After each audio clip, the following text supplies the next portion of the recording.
Para hadirin yang terhormat, sebelum kita lanjutkan ke acara selanjutnya, diinformasikan bahwa kepada para peserta KONAS 19 Perhati KL 2022, nanti malam akan diselenggarakan pemilihan Ketua Perhati KL Indonesia. Untuk tata cara pemilihan menggunakan barcode elektronik, kami dari panitia menyediakan mesin pemilihan percobaan yang berada di area foyer untuk dapat para peserta mencoba terlebih dahulu sebelum pemilihan nanti malam. Para hadirin yang terhormat, kita lanjutkan ke acara selanjutnya, yaitu Simposium 7 KONAS 19 Perhati KL 2022 dengan tema simposium ini yaitu Management of Deep Neck Infection. Untuk memandu sesi ini, kami undang moderator kita, Dr. Ari Cahyono, spesialis telinga, hidung, tenggorok, bedah, kepala, leher, subspesialis laring-faring, konsultan.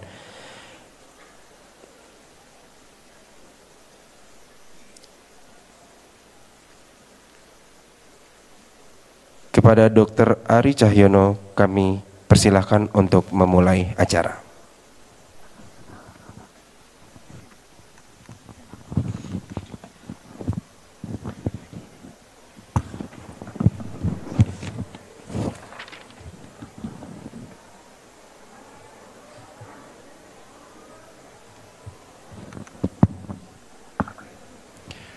Selamat pagi seluruh peserta KONAS Perhati. Assalamualaikum warahmatullahi wabarakatuh. Pada sesi selanjutnya kita akan membicarakan mengenai tata laksana kasus abses leher dalam. Seperti kita ketahui bahwa abses leher dalam inilah salah satu kegawatan daruratan dalam bidang THT yang memerlukan penanganan yang tepat dan cepat karena berisiko untuk meningkatkan morbiditas dan mortalitas. Di sini kita akan bicarakan mengenai tata laksana secara umum, bagaimana mendiagnostiknya, alat bantu apa yang kita pakai untuk mendiagnostik, serta penanganan komplikasi pada kasus abses leher dalam. Selaku pembicara, ini ada 4 pembicara nanti pada sesi ini, yaitu Dr. Novi Aldi, Dr. Zainal Adim, Dr. Ayu, dan Dr. Lisa. Untuk bicara pertama, saya persilakan dulu Dr. Novi Aldi, spesialis bedah kepala leher. Dr. Novi Aldi adalah konsultan spesialis THT laring-faring dari UNAN ya. Jadi beliau sekarang adalah Ketua Departemen KSM THT FK UNAN RSUP Dr. Jamil Padang. Saya persilakan Dr. Novi Aldi.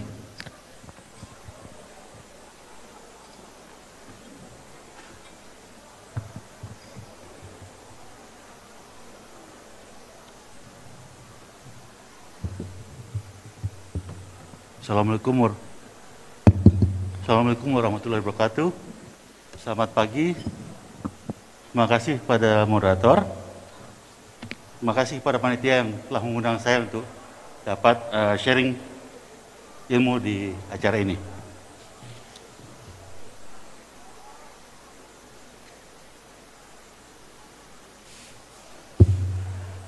Abses leher dalam adalah infeksi ruang potensial leher pada leher yang dengan adanya pus yang selama ini kita sudah kenal. Jadi kasus ini adalah kasus yang paling sering kita temui pada bagian THT. Sumbernya biasanya kita berasal dari gigi, orofaring, kelenjar liur, dan adanya keganasan dan benda asing. Perburukan yang sangat cepat, inilah ada suatu tanda-tanda emergensi pada pasien ini. Komplikasi mengancam nyawa dan dapat menyebabkan obstruksi jalan napas dan morbiditasnya sangat tinggi. Makanya kasus ini harus bisa kita tangani sebagai dokter THT. Kompetensi mengenai abses leher dalam ini juga ada kompetensi, share kompetensi dengan bagian lain, bagian bedah dan bedah mulut juga dapat melakukan tindakan ini. Makanya sebagai dokter THT harusnya kita menguasai bagaimana menangani abses leher dalam ini. Ini klasikal anatomi dari deep neck fascia dan space, yaitu dari adanya ruang-ruang fascia superficial, fascia profunda, dan di dalam fascia profunda itu ada 3 fascia lagi, ada ruang superficial profunda, middle profunda, dan deep profunda.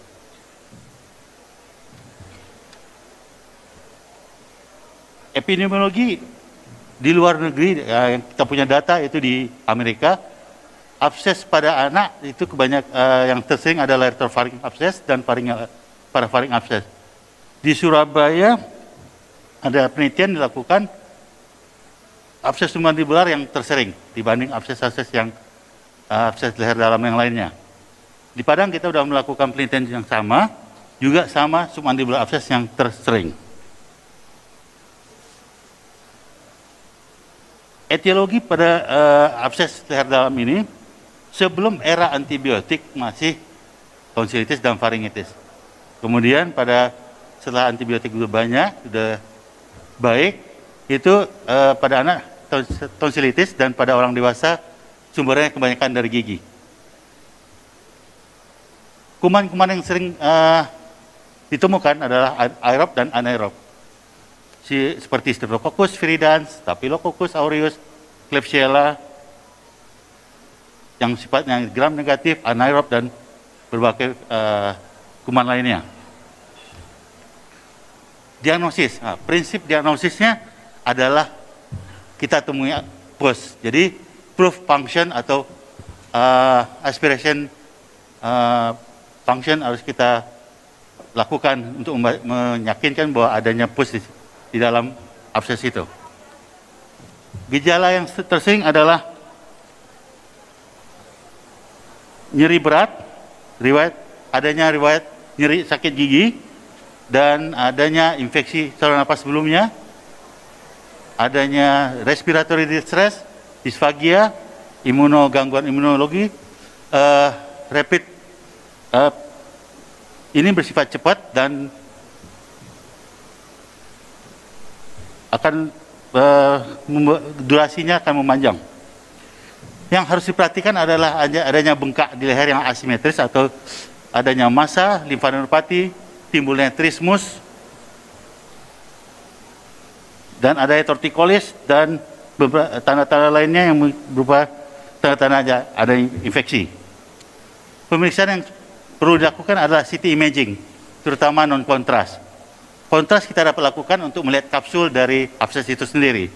Tapi dengan non-kontras saja cukup untuk menegakkan diagnosa dari abses. Yang simple lagi pakai soft tissue neck X-ray dan pemeriksaan darah.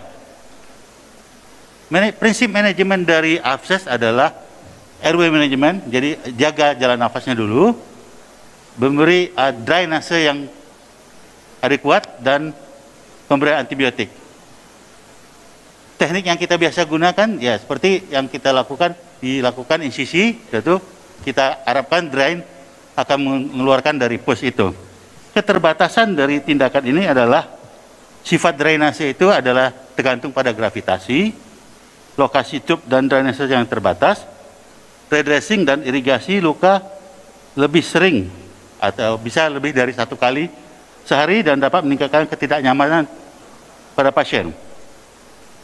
Infeksi sekunder sering terjadi. Dan length of stay pasien juga akan memanjang dan meningkatkan beban dari biaya dari perawatan. Jadi saya akan mencoba presentasikan beberapa tindakan yang dapat membantu dalam penanganan abses leher dalam ini. Pertama, kita menggunakan vacuum access closure. Prinsip ini sudah lama digunakan bedah torak. Mereka melakukan tindakan negative pressure pada waktu mengeluarkan abses di intratorakal. Sistem penyembuhannya adalah non-invasif dengan menggunakan tekanan negatif lokal dan terkontrol untuk menstimulasi penyembuhan luka dan kronis.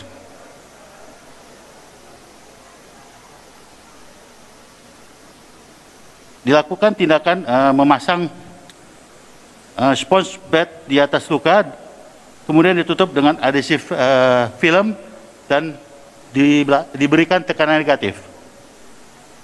Ini berguna meningkatkan pembelahan sel growth factor dan angiogenesis pada sel dan meningkatkan clearance edema dan mengurangi kolonisasi dari bakteri. Karena kita mengeluarkan pusnya terus-menerus sehingga tidak ada penumpukan pus di dalam kantong abses.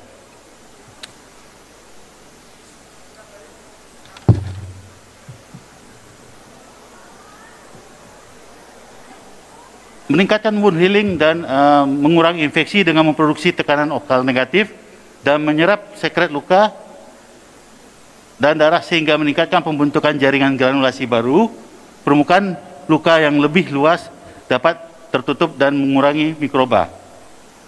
Penggunaan vacuum assist closure dengan mengurangi durasi wound healing, durasi perawatan dan mengurangi frekuensi prosedur derbridema. Karena kita melakukan continuous suction, jadi kita hanya melakukan perawatan waktu memasang drain yang pertama, kemudian setelah 5 hari kita pusnya udah nggak ada, kita tutup. Tindakan kedua adalah continuous irrigation approach dengan memberikan drainase NaCl secara continuous sehingga pus akan mengalir turun melalui suction. Prinsipnya adalah perawatan luka mengurangi beban kerja, tidak memakan waktu banyak dan murah.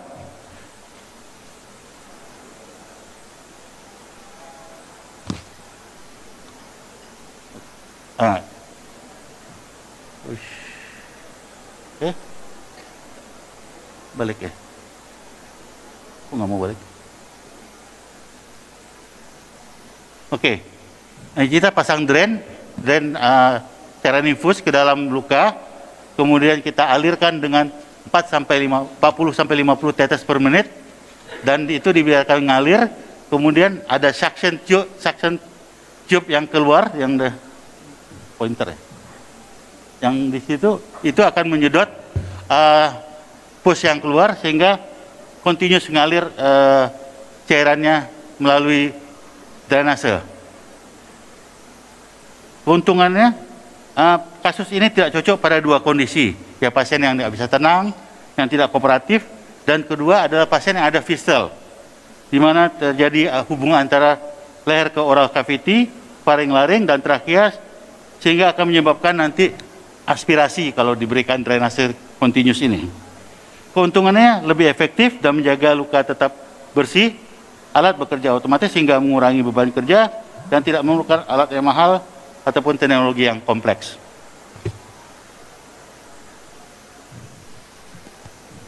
Teknik ketiga dengan menggunakan pemberian oksigen pada kavitas dari abses, yaitu konsentrasi oksigen yang tinggi ke jaringan nekrotik terinfeksi, tidak hanya mempercepat penyembuhan jaringan, tapi juga menghambat pertumbuhan dari anaerob bakteri, karena kita berikan oksigen yang continuous ke dalam rongga abses. Ketika pus berkurang atau hilang, akan merangsang adanya pertumbuhan dari jaringan dari luka itu. Terapi ini mengurangi rata perawatan pasien dan mengurangi nyeri fisik dan psikologis pada saat kita lakukan redressing. Pasien kita redressing itu kadang-kadang menderita, dimasaj, dikorek, dimasukin kasa ke dalam jaringan lukanya sehingga pasien akan menderita. Dengan menggunakan teknik ini akan mengurangi kasus itu.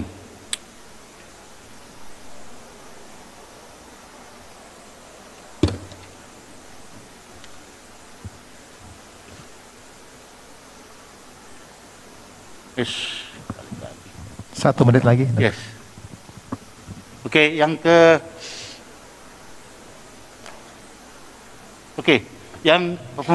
aplikasi dari madu pada luka. Jadi kalau kasus-kasus abses, kalau udah mulai pusnya udah mulai berkurang, kita lakukan aplikasi madu pada daerah luka sehingga mempercepat merangsang pertumbuhan dari jaringan sehingga penyembuhan luka akan lebih cepat. pada waktu kita melakukan pembersihan luka. Aplikasi ini biasanya diberikan pada luka-luka yang luas seperti ini, sehingga mempercepat pertumbuhan jaringan pada lokasi abses itu. Ini pada kasus necrotic fasciitis yang kita di Demang, kemudian kita oleskan madu di situ. Biasanya kita yang digunakan biasanya madu-madu yang steril. Yang diakui di Indonesia adalah madu Nusantara. Itu yang sudah bisa dijamin keaslian dari madunya. Kalau di luar negeri namanya manuka, ya, manuka honey. Dari presentasi ini kita berharap bahwa abses leher dalam merupakan kasus kegawatan darurat di THT yang dapat menyebabkan kelainan airway, mengakibatkan kondisi mengancam nyawa. Tindakan ECC diikuti dengan drainase dan debit demang, menyebabkan ada beberapa masalah, memperpanjang waktu perawatan, meningkatkan beban kerja, memperpanjang infeksi, dan penggunaan antibiotik. Teknik-teknik yang diberikan tadi diharapkan dapat mengatasi masalah-masalah tadi. Saya rasa itu, makasih. Assalamualaikum warahmatullahi wabarakatuh. Baik, terima kasih Dr. Novialdi. Silakan duduk di sini, Dok. Ya, terima kasih Dr. Novialdi. Jadi tata laksana mengenai penggunaan cara-cara pada abses leher dalam ya. Selanjutnya saya berikan kesempatan bicara berikutnya ada tidak kalah. Ini adalah mengenai komplikasi abses leher dalam, diagnosis dan manajemen yang akan dibawakan oleh Dr. Zainal Adim, spesialis THT, bedah kepala leher, konsultan, subspesialis laring-faring, PhD. Beliau menyelesaikan THT-nya di FKUI RSCM dan doktornya di Jepang, di Kobe pada tahun 2007 sampai 2012. Saat ini bekerja di Rumah Sakit Fatmawati, di Departemen THT Fatmawati. Saya persilakan Dr. Zainal Adim. Ya, terima kasih Dr. Ari. Bismillahirrahmanirrahim. Assalamualaikum warahmatullahi wabarakatuh. Siang ini kita akan men-share beberapa kasus ya. Jadi sebelum men-share beberapa kasus, kami jelaskan dulu beberapa teori-teori ya. Judul presentasi kali ini adalah komplikasi daripada abses leher dalam, diagnosis dan manajemen ya. Kita tahu bahwa abses leher dalam itu melibatkan jaringan lunak, fasial kompartemen, yang merupakan atau mengakibatkan suatu komplikasi yang mengancam jiwa. Pengobatan daripada abses ini memerlukan pengetahuan tentang bagaimana histori daripada penyakit itu dan mengetahui secara detail anatomi dari head and neck atau leher dan kepala dan leher. Manajemen itu meliputi perawatan di rumah sakit, kemudian culture dan sensitive test, kemudian antibiotik, diagnostik radiografik, dan surgical intervention. Sedikit saya memori sejenak ya tentang bagaimana anatomi kita ini adalah penampang lintang daripada leher. Kita memiliki beberapa space yang kemungkinan banyak terjadi abses rumput di sini. Antara lain ada submandibular space, masticator space, retropharyngeal space, dan ini ada danger space. Mengapa disebut danger? Karena apabila abses mengenai ini ada resiko untuk turun absesnya ke daerah mediastinum. Ini adalah penampang sagittal, ini adalah facial layer. Jadi kita lihat ada beberapa, ada submandibular, ada parapharyngeal, ada danger space. Dan ini kalau mengalami keterlambatan dalam treatment tentu memiliki konsekuensi peningkatan tingkat kematian. Komplikasi daripada daripada abses leher dalam ini sangat mengancam jiwa ya. Kemudian hal ini terjadi apabila pertama tidak dilakukan terapi atau dilakukan terapi tapi tidak adekuat. Kemudian yang ketiga kadang-kadang terlambat untuk mendiagnosis dan sehingga terjadi komplikasi yang mengancam jiwa. Ada beberapa komplikasi. Yang pertama adalah obstruksi saluran nafas. Tentu ini disebabkan oleh kompresi daripada abses kepada trakea. Kemudian yang kedua komplikasinya adalah aspirasi. Kita tahu pada abses leher dalam, terutama di carotid sheath di mana ada saraf vagus, di sini sering terjadi gangguan fungsi menelan. Hal ini menyebabkan gangguan aspirasi. Di samping itu ada perforasi daripada abses baik di daerah retrofaring yang mengenai daerah saluran nafas ataupun kada tindakan intubasi yang menyebabkan trauma sehingga menyebabkan pecahnya abses. Kemudian ada vascular complication seperti trombosis, internal jugular vein dan erosion maupun ruptur daripada arteri karotis. Komplikasi yang lain adalah mediastinitis. Kita tahu bahwa itu adalah bagian bawah, terutama apabila abses mengenai danger layernya. Kemudian neurologic deficit, ya, terutama fungsi nervus kranial.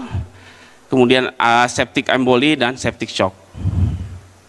Kemudian komplikasi yang lain adalah necrotizing cervical fasciitis. Ini mungkin ada dijelaskan pada pembicara berikutnya. Kemudian osteomyelitis dan Grisel syndrome. Jadi peradangan pada sternocleidomastoidea yang menyebabkan torticollis dan menyebabkan luxatio pada vertebra. Ini prosedur tentang bagaimana melakukan suatu tindakan apabila ditemukan suatu abses leher dalam. Yang pertama yang harus kita lakukan adalah tentu pemeriksaan fisik. Kita pelajari kira-kira sejauh mana, bagaimana jalan nafas, dan yang tidak kalah penting adalah melakukan CT scan. Kalau kita curiga hanya terbatas di leher, cukup CT scan leher, tapi kalau kita mencurigai penyebaran ke daerah paru, tentu harus dilakukan CT scan paru atau dada. Kami memiliki dari Rumah Sakit Fatmawati memiliki tim dengan bedah torak yang sudah terjalin, sehingga kalau ada kasus-kasus emergensi maupun kasus elektif akan mudah melakukan koordinasi. Jadi mungkin di teman-teman sejawat sekalian untuk untuk kasus-kasus komplikasi kita harus bekerja sama dengan disiplin yang lain. Kemudian tentu dilakukan apakah perlu melakukan tindakan bedah atau tidak. Nah, salah satu yang penting kita lakukan adalah penata laksanaan airway. Kita tahu airway merupakan hal yang utama dalam penata laksanaan abses. Evaluasi daripada airway ini harus dilakukan sehingga kita bisa memprediksi pertama apakah bisa dilakukan tindakan intubasi atau tidak. Kalau tidak bisa dilakukan, biasanya pada kasus abses biasanya ada pembengkakan pada daerah hipofaring dan itu kita harus pikirkan suatu tindakan trakeostomi. Tindakan trakeostomi pun kita harus raba apakah di daerah leher itu teraba trakea atau tidak, sehingga kita sudah antisipasi kalau didiskusikan dengan bagian anestesi. Tentu trakeostomi seyogyanya kalau susah untuk dilakukan intubasi dilakukan secara lokal anestesi dan ini memerlukan guide maupun keterampilan yang tinggi. Kemudian untuk tindakan insisi ini bisa dilakukan secara transcervical maupun secara intraoral tergantung pendekatan daripada masing-masing. Bisa diberikan terapi antibiotik dulu, apabila dalam 48 jam tidak ada respon, bisa dilakukan tindakan surgery atau tergantung ya, bisa lebih cepat dari itu. Slide berikutnya. Ini ada faktor yang menyebabkan memanjangnya perawatan seperti adanya komorbid pada DM, kemudian non-odontotic site, kemudian tingginya angka leukosit dan memerlukan perawatan baik secara medikal maupun bedah. Laboratorium yang dicek mungkin CRP, kemudian gula darah secara turun dan elektrolit. Ini saya tunjukkan satu kasus tentang descending necrotizing mediastinitis atau DNM. Ini pengertian daripada descending necrotizing mediastinitis adalah infeksi leher dalam yang berat atau fatal yang menyebabkan penurunan abses atau jaringan nekrotik ke dalam mediastinum. Ya. Ini sangat meningkat, mortality rate-nya hampir 40%. Tidak ada standar untuk treatment protokol ini, tetapi ada yang tergantung dari lokasi masing-masing. Ini saya tunjukkan pasien rujukan dari rumah sakit luar, dia sudah mendapat perawatan ya hari ke-10, kemudian tidak ada respon, diberikan antibiotik dan tidak ada respon, dikirim ke emergensi kami. Ini oralnya ada trismus, agak sulit menilai orofaring. Kalau memungkinkan hendaknya dilakukan pemeriksaan dengan rinolaringoskop. Ya, kebetulan ini pasien emergensi. Kalau kita lihat CT scan, ternyata absesnya meluas di sebelah kanan, kemudian sebelah kiri. Ya. Kalau kita lihat ini, kalau ada menemukan CT scan seperti ini, tentu ada udara ya, biasanya udara. Nah, kalau udara biasanya melibatkan bakteri anaerob. Ini juga luas, dan yang penting pada CT scan torak, kalau kita lihat ternyata ada gambaran radiolusen pada daerah mediastinum. Kita konsulkan pada bagian torak, dan kita melakukan operasi bersama, yaitu eksplorasi abses disertai dengan torakotomi. Ini yang harus kita ingat, pertama kita harus mencari letak arteri karotis dan vena jugularis supaya aman. Kemudian kita cari aliran daripada absesnya, dan tentu harus menggunakan guide daripada CT scan. Ini tindakan torakotomi. Kalau kita lihat di sini, ini adalah bekerja sama dengan bedah torak ya. Jadi terpapar jantungnya. Ini saya pikir seperti operasi jantung ya. Jadi kita telusuri absesnya kemana, kemudian kita bersen, kemudian dipasang drain. Biasanya di sternum biasanya, dan kita juga pasang drain. Ini setelah operasi dilakukan. Ini hari ke-7 setelah operasi, sudah mulai tenang, pernafasan sudah mulai spontan, luka operasi sudah cukup baik. Kemudian case yang kedua tentang retrofaringeal abses dengan keluhan disfoni dan disfagi. Ini rujukan dari rumah sakit luar. Kalau kita lihat CT scan, sebenarnya absesnya nggak terlalu besar di daerah retrofaring, tetapi pasien mengeluh sulit menelan. Oleh sebab itu dipasang NGT. Nah, kalau menemukan kasus ini kita harus benar-benar kita pelajari. Pertama, ukuran abses. Yang kedua, letak abses terhadap carotid sheath atau arteri karotis maupun vena jugularis. Pada kasus ini pasien susah sekali menelan, jadi tiap menelan dia menimbulkan reflux. Dan akhirnya saya putuskan untuk eksplorasi ya, artinya membuang abses di daerah sini. Nah, yang kedua yang kita pikirkan adalah pendekatannya, apakah lewat intraoral atau transcervical. Nah, pada kasus ini saya lihat terlalu dalam sehingga dilakukan eksplorasi dengan transcervical. Ini adalah hasil contoh operasinya. Kita cari karotisnya, jugularnya, kemudian di antara itu kita selipkan sehingga daerah retrofaring kita sudah bisa keluarkan pusnya. Setelah operasi ini, ternyata pasien bisa menelan ya dengan baik ya, fungsi menelannya dengan baik.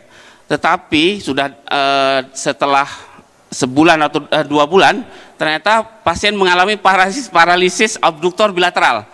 Jadi pasien itu mengalami sesak nafas dan akhirnya dilakukan trakeostomi. Nah, terakhir kita coba eksplorasi, kita cari sebabnya, ternyata ada udem yang luas, perlu dilakukan trakeostomi.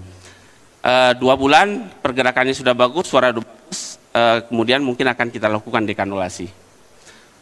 Kemudian ini CT scan-nya ya. Kemudian kasus yang ketiga ya, ini adalah pasien datang juga terlambat mendapat treatment. Ya, kita lihat absesnya besar sekali, ya. Ini dengan gula darah hampir 400. Kemudian kita lakukan CT scan, ternyata tidak ada keterlibatan torak, sehingga hanya dilakukan eksplorasi di daerah leher saja. Ini adalah kalau kita lihat CT scan-nya, dia hanya di permukaan, ya. Dia adalah otot sterno, aman ya istilahnya ya. Jadi kita lakukan eksplorasi. Ini adalah eksplorasi ya. Kita buka semua.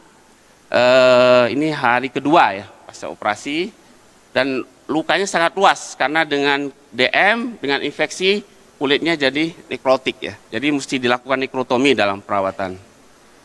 Ini hari ke-14 setelah tindakan nekrotomi. Awalnya saya merencanakan untuk pemasangan flap, tetapi dengan luka seperti ini saya kira sudah bagus, sudah dilakukan dekanulasi, baru dilakukan dekanulasi. Kemudian ini kita harapkan penyembuhan secara sekunder. Jadi ini beberapa kasus yang mungkin saya share di sini. Yang penting pertama adalah melakukan pemeriksaan penunjang CT scan ya terutama. Mungkin kalau pemeriksaan foto soft tissue leher tidak banyak yang bisa kita dapat. CT scan akan lebih mudah sebagai guide. Kemudian tidak ada eksplorasi yang sama setiap pasien. Jadi tergantung, bisa insisi di bawah dagu, bisa insisi T, itu tergantung daripada lokasi abses. Nah, disitulah pentingnya CT scan. Saya kira itu aja yang bisa saya sampaikan. Terima kasih. Assalamualaikum warahmatullahi wabarakatuh. Ya, saya kira pemaparan yang sangat menarik mengenai tata laksana komplikasi. Jadi abses ini ternyata abses ini memang tidak main-main ya. Jadi komplikasinya cukup berat juga seperti tadi telah diuraikan oleh Dr. Zainal. Nah, pembicara berikutnya juga mengenai penanganan juga salah satu komplikasi yang cukup sering yaitu mengenai necrotizing fasciitis of the head and neck yang akan dibawakan oleh Dr. Raden Ayu Hardianti Saputri. Dr. Ayu ini adalah spesialis THT dari Unpad ya. Jadi beliau dokternya dari 2005 sampai 2011 di FK Unpad dan spesialis THT-KL ditempuh dari 2013 sampai 2017. Saat ini adalah staf pengajar di Departemen THT-KL FK Unpad RSUP Hasan Sadikin. Saya persilakan waktunya Dr. Ayu.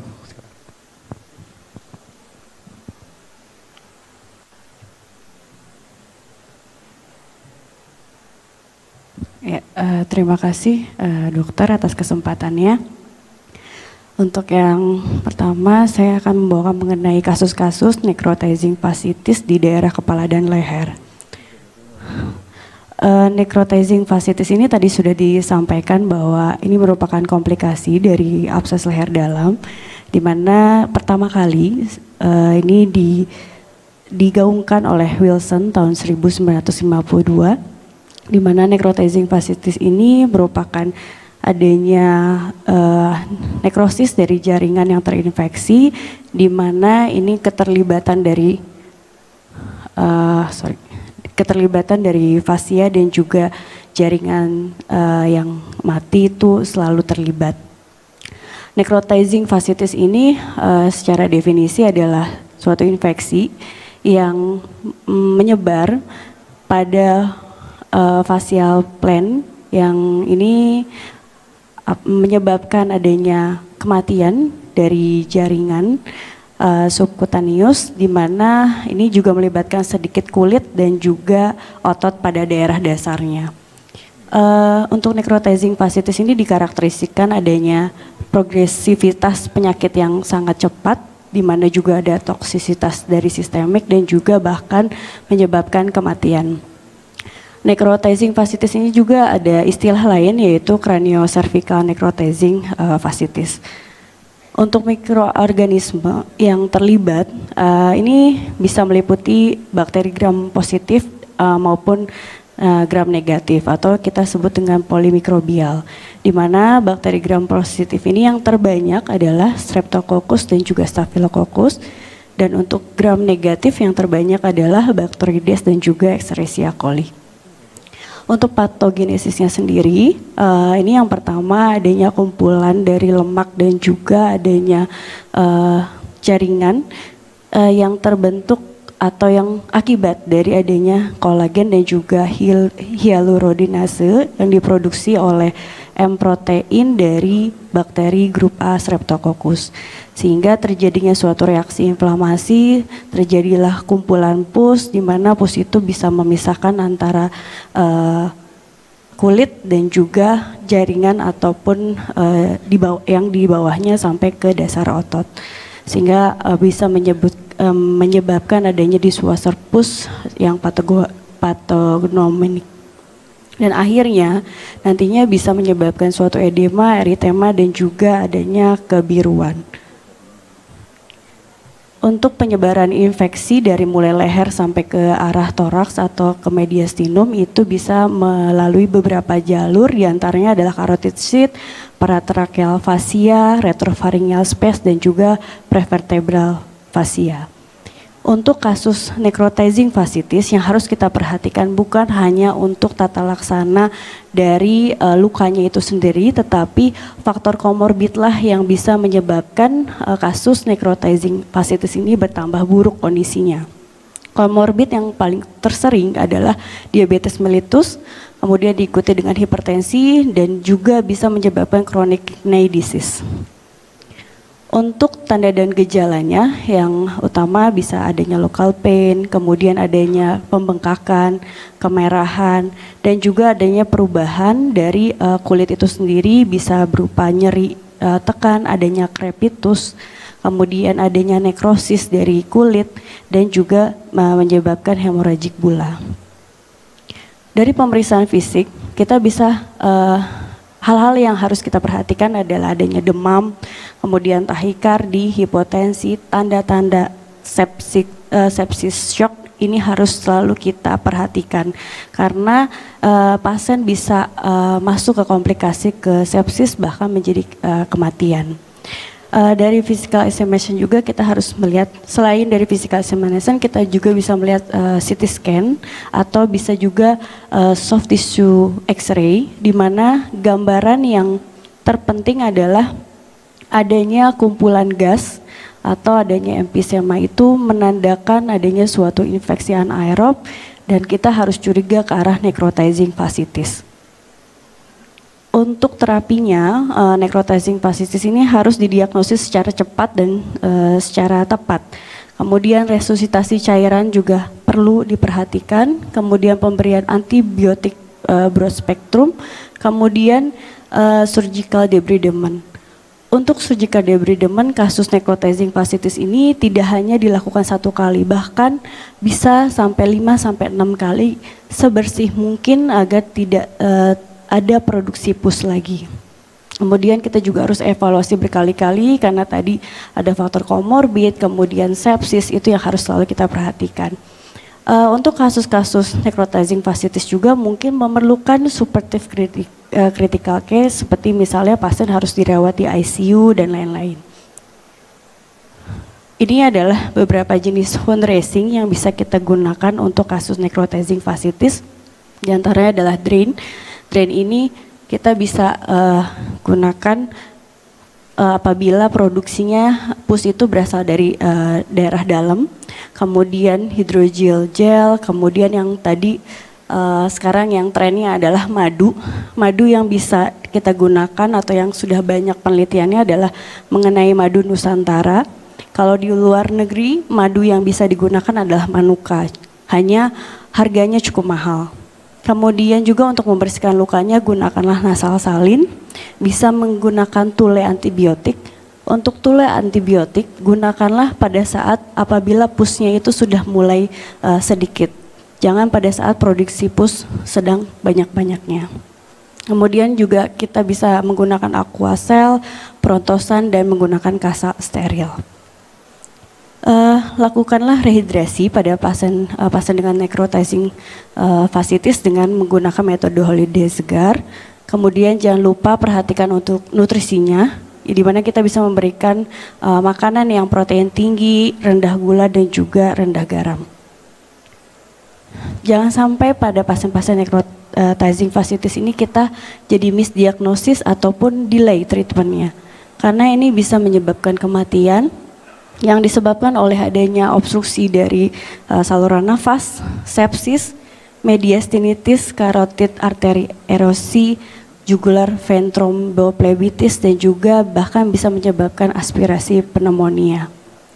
Ini untuk kasus-kasus yang kami tangani. Kasus yang pertama adalah perempuan usia 65 tahun dengan necrotizing fasciitis. Kita lihat lukanya cukup luas, di mana juga terdapat masif gas pada soft tissue leher, tetapi tidak ada mediastinitis.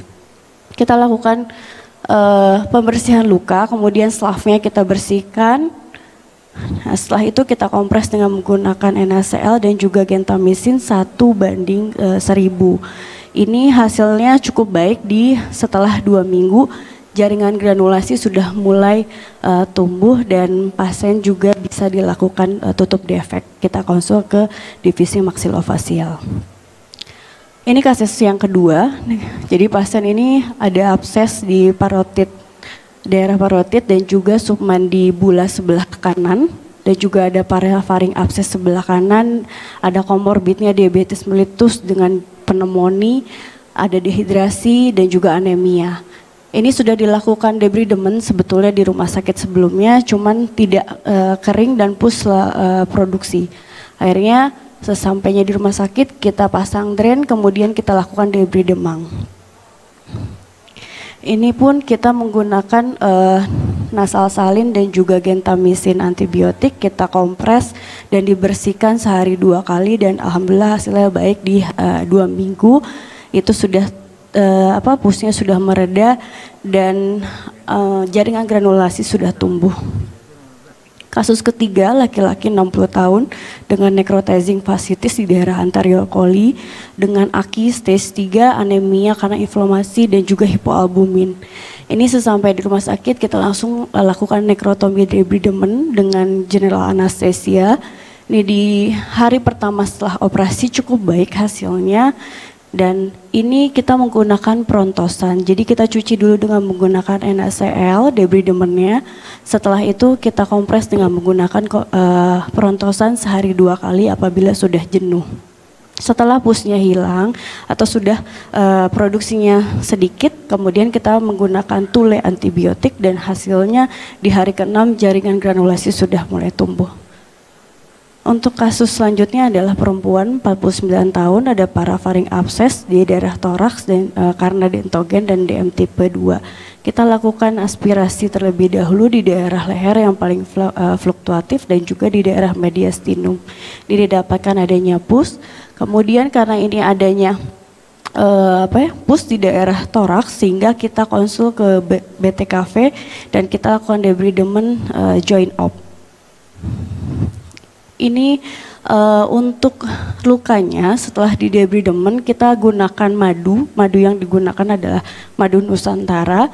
Itu di hari pertama dan ketiga produksi pusnya terus berjalan sehingga akhirnya kita lakukan debridement yang kedua. Kemudian kita kasih madu lagi, kita bersihkan dan alhamdulillah di hari ke-10 setelah operasi itu cukup membaik. Kemudian kita lakukan flap. Ini kasus terakhir yaitu laki-laki 67 tahun dengan scrofuloderma pada daerah submandibula dextra dengan DM tipe 2, panofetis, kemudian juga ini punya kecenderungan yang tinggi untuk cardiac arrest. Ini juga kita lakukan debridement. Kemudian ini juga menggunakan madu, jadi madu itu digunakan setelah pusnya atau yang putih-putih ini sudah hilang. Nah ini hasilnya cukup baik. Kita memang lakukan nekrotomi debridement ini berkali-kali, kalau tidak salah 3 kali untuk NU-nya dan setelah 2 minggu cukup baik hasilnya. Baik, jadi yang harus diperhatikan untuk kasus nekrotomi debridement ini kita tidak bisa mengerjakan sendiri hanya INT saja, tetapi ini multidisiplin. Jadi kita mungkin perlu bedah toraks, anestesi, bahkan kalau ada wound care di rumah sakit dokter bisa kita bekerja sama dengan wound care-nya. Kemudian rehidrasi juga jangan lupa, transfusi karena bisa juga anemia karena inflamasi atau adanya loss albumin. Nutrisi juga penting. Kemudian juga pengelolaan dari comorbid disease juga harus, karena kalau tidak itu justru yang akan menyebabkan kematian pada kasus necrotizing fasciitis. Dan setelah lukanya baik kita lakukan rekonstruksi ataupun rehabilitasi. Mungkin sekian yang dapat saya sampaikan, terima kasih. Baik. Terima kasih Dr. Ayu. Ini salah satu contoh penanganan komplikasi necrotizing fasciitis. Dan berikutnya tidak kalah penting adalah masalah diagnosis ya. Diagnosis abses leher dalam ini bagaimana temuan clinical finding dan imaging. Jadi yang akan dibawakan oleh Dr. Lisa Aprianti. Jadi diagnosis adalah ya, Dr. Lisa Aprianti adalah dokter spesialis THT, konsultan dari Fakultas Kedokteran Universitas Sriwijaya Palembang, lulus S1 tahun 2005, spesialis THT tahun 2011, dan konsultan laring-faring tahun 2017. Jabatan terakhir adalah pejabat pengembangan dan pelayanan KSM THT KL. Saya persilakan Dr. Risa.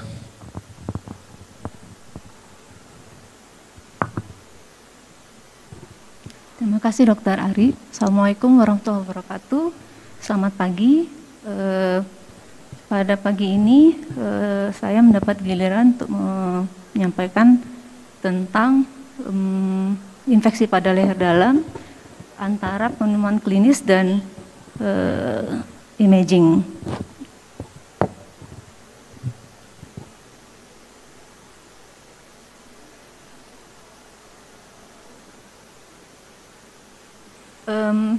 Paparan saya akan mengenai anatomi, walaupun tadi sekilas sudah dibahas oleh pembicara-pembicara sebelumnya. Lalu tentang hubungannya antara infeksi leher dalam dan temuan klinis kita. Seperti kita ketahui bahwa infeksi leher dalam adalah suatu infeksi di ruang potensial dan ruang.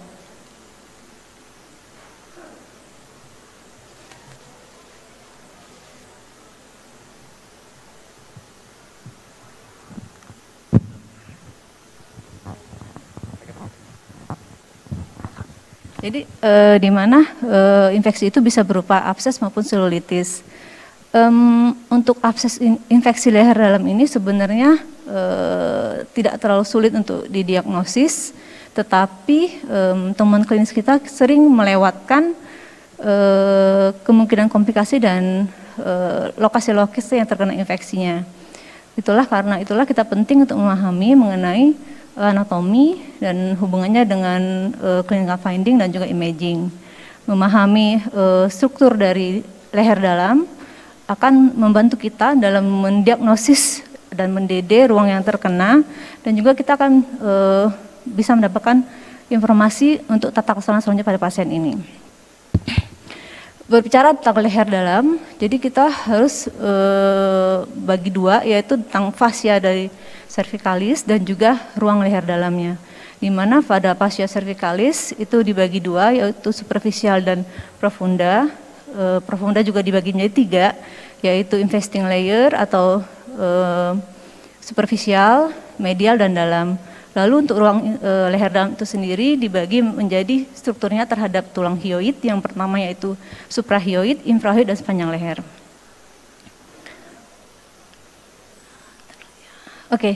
Fascia. Jadi fascia itu adalah suatu lapisan yang terdiri dari suatu jaringan fibrosa yang membungkus, membagi, atau menyatukan struktur-struktur seperti otot, organ, dan juga struktur lainnya dalam tubuh kita.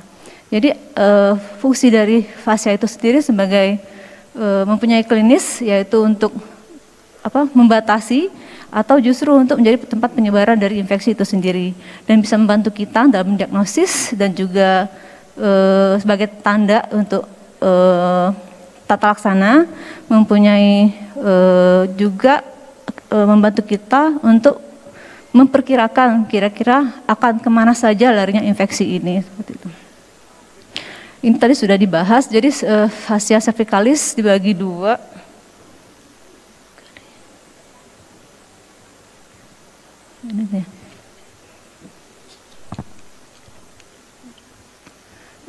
Yang pertama adalah yang superficial, yaitu tepat di bawah lapisan kulit, ini yang struktur yang berwarna kuning. Lalu nanti facial yang superficial ini hanya terdiri dari lemak dan struktur bawah kulit. Selanjutnya adalah fascia bagian dalam, ini yang penting dalam peran untuk terjadinya infeksi. Kita membaginya menjadi bagian yang luar, superficial, bagian dalam, tengah, dan dalam.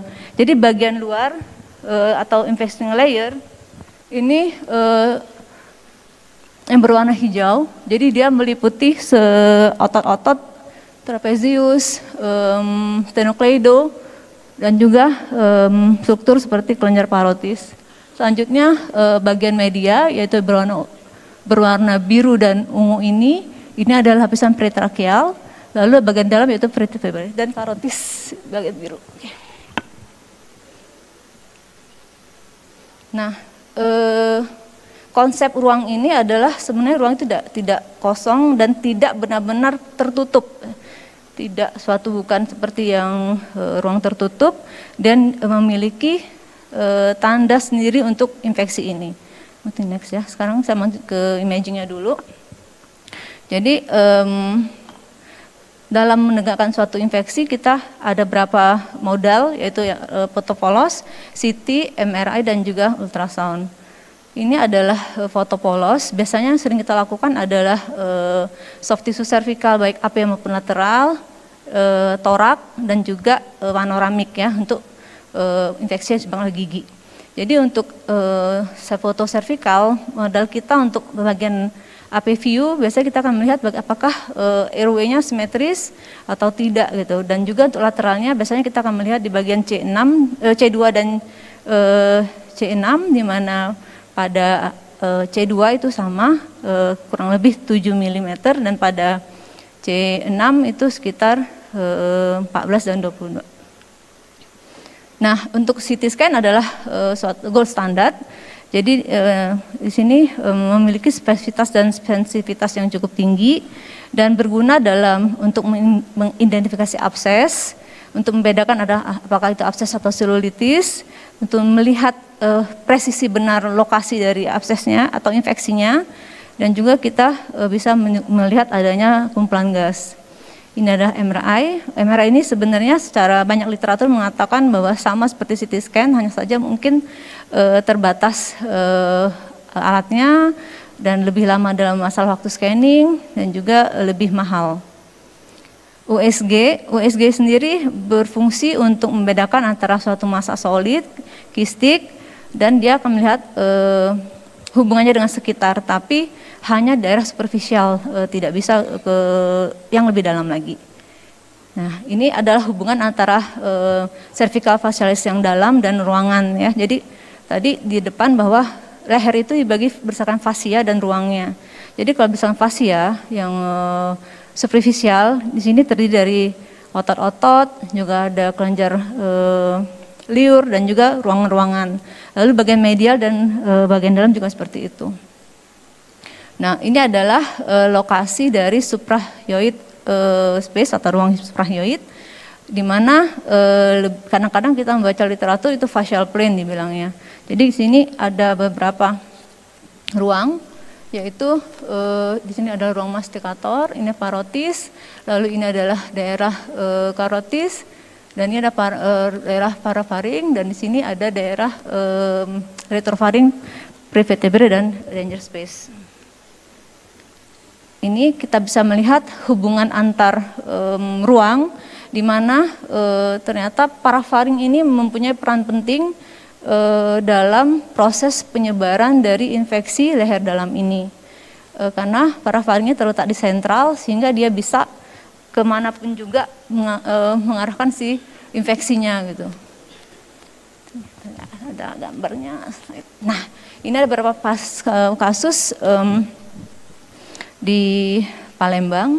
Yang ini adalah gambar abses submandibula kiri.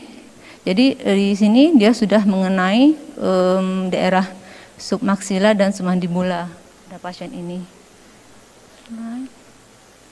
Lalu ini adalah kasus abses parafaring kiri dan parotis. Nah, di sini untuk parafaring sendiri dia mempunyai tanda. Karena parafaring sebenarnya dibagi menjadi dua, yaitu anterior atau prestyloid dan posterior atau postyloid. Sehingga kita sebagai dokter dengan memperhatikan hasil pemeriksaan fisik kita bisa membantu kita menduga apakah ini suatu abses parafaring yang anterior ataupun posterior. Contoh pada pasien ini, jadi kalau misalnya dia kena ruang parafaring yang anterior, biasanya penonjolnya berada di bawah dari angulus mandibula, dan dari hasil pemeriksaan fisik kita akan menemukan prolaps dari tonsil dan fossa. Jadi seperti mirip suatu kasus abses peritonsil, tapi tidak tapi simetris. Jadi seperti ini. Jadi tampak pendorongan tonsil dan pilar anterior itu ke medial, tetapi arcus faringnya tetap simetris. Jadi kita curiga ini ada keterlibatan suatu parafaring anterior.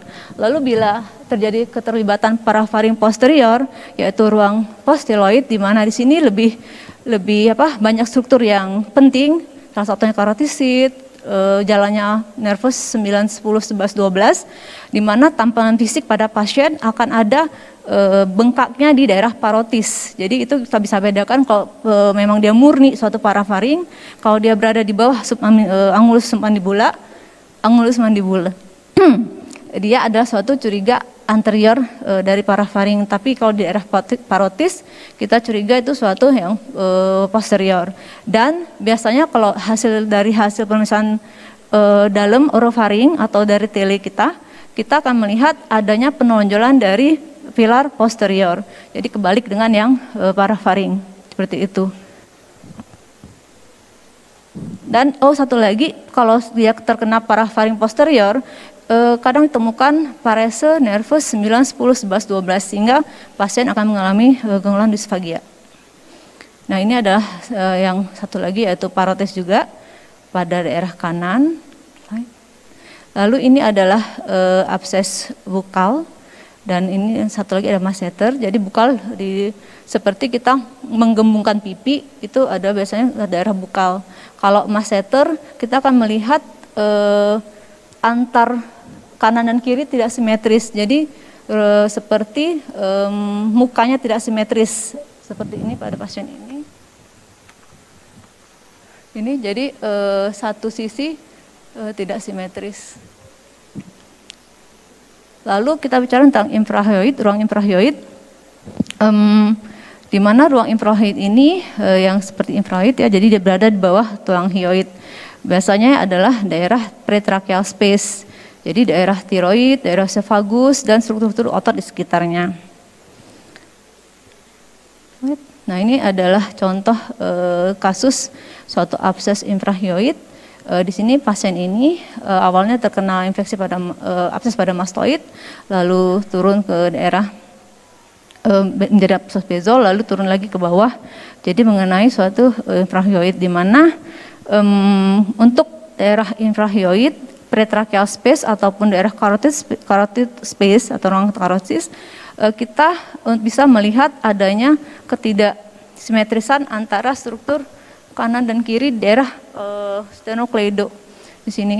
Jadi seperti ada penonjolan di otot sternocleidonya. Dan pada kasus yang baru biasanya tidak ada tampilan seperti hiperemis dulu gitu. Jadi kita hanya melihat ada penebalan, lalu kita coba pegang, akan terasa seperti ada udara trapping atau gravitasi daerah situ. Kita curiga ini ada keterlibatan suatu pretracheal space, infrahyoid, dan juga mungkin ada karotisnya. Dari hasil pemeriksaan RFL kita akan menemukan bengkak di daerah hipofaring, valikula, dan pasiennya biasanya ada keluhan juga suara serak. Jadi itu khas pada daerah infrahyoid, ruang infrahyoid, infeksinya seperti itu.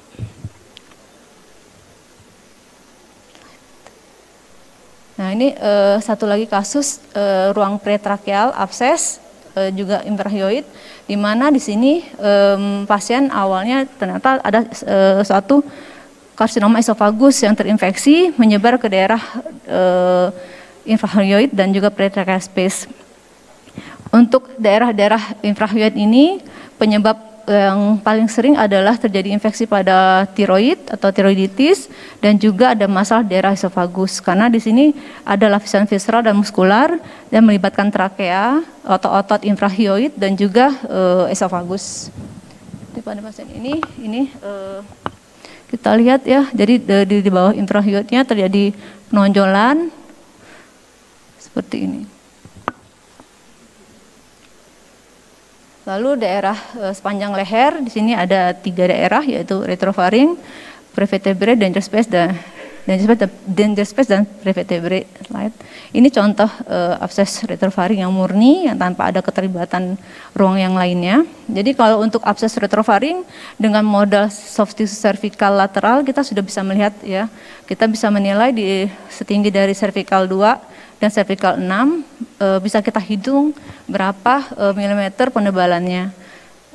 Dan dari pemeriksaan orofaring kita akan melihat penonjolan dinding faring posterior bisa unilateral ataupun benar-benar menonjol keduanya tergantung dari daerah infeksinya. Dari hasil tele juga kita bisa melihat penonjolan dinding faring dinding faring ya posteriornya. Nah, jadi tadi sudah saya sebut bahwa parafaring ini mempunyai landmark yang penting untuk penyebaran dari infeksi leher dalam, sehingga kita harus melihat apakah ada keterlibatan parafaring pada pasien-pasien kita. Tadi ya ada apakah bagian anterior yang kena ataupun bagian posteriornya dengan melihat penonjolannya apa di bawah angulus atau daerah parotis, dan dari orofaring melihat apakah terjadi prolaps pada fossa tonsil ataupun tonsilnya atau justru penonjolannya di pilar posteriornya menandakan sebagai tanda itu ada infeksi anterior atau posterior. Jadi hubungannya adalah submandibular letaknya itu anterior dari parafaring, masticator di anterolateral, parotis itu ada di lateral, carotis ada di posterior, dan retrofaring ada di posteromedial. Dan perivertebral ruang ada berada di posterior dari retrofaring. Jadi ini bisa kita nilai kemungkinan penyebaran absesnya nanti kemana gitu.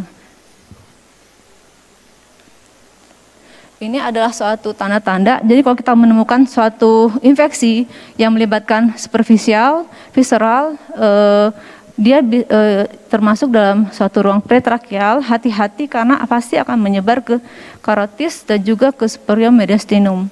Jadi kita harus perhatikan sekali ruang sentora kita apakah ada pelebaran dari paratrakea. Kalau memang sudah terjadi pelebaran paratrakea, curiga ada keterlibatan mediastinum superior, sehingga kita harus lanjutkan ke CT scan torak. Lalu bila terjadi di retrofaring, ini bila terjadi di paratracheal dan cortex split, jadi ini akan dia berkomunikasi langsung dengan mediastinum inferior. Jadi kalau ada penonjolan trachea dan cortisit, kita akan curiga si infeksi akan berlari ke mediastinum inferior. Untuk retrofaring itu sudah pasti ya, dia pasti akan langsung ke mediastinum superior dan posterior, seperti itu. Dan kalau ada di pretracheal, kalau ada infeksi di pretracheal, ya pretracheal itu biasanya disebut juga ruang infrahioid. Jadi ada hubungan langsung ke kavitas torak dan juga perikardium. Nah ini yang menjadi kenapa kita sebagai dokter harus melihat dengan jeli penonjolan-penonjolan yang ada pada abses atau infeksi pada pasien kita, sehingga kita bisa memprediksi kemungkinan lokasi yang tepat terjadinya infeksi, dan juga memperkirakan akan kemana larinya infeksi ini.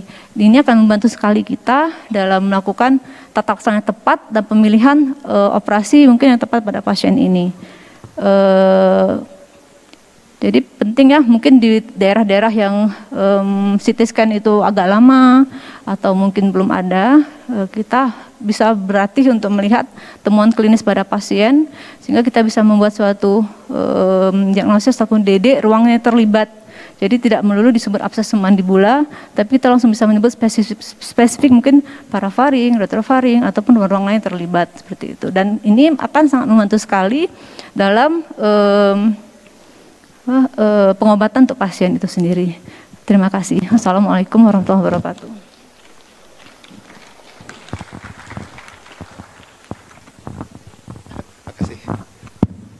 Baik, terima kasih Dr. Risa atas pemaparannya mengenai hubungan antara clinical finding dengan CT scan. Jadi sangat penting pemahaman mengenai anatomi.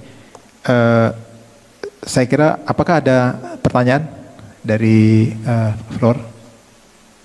Mungkin kalau ada satu pertanyaan mengingat waktu.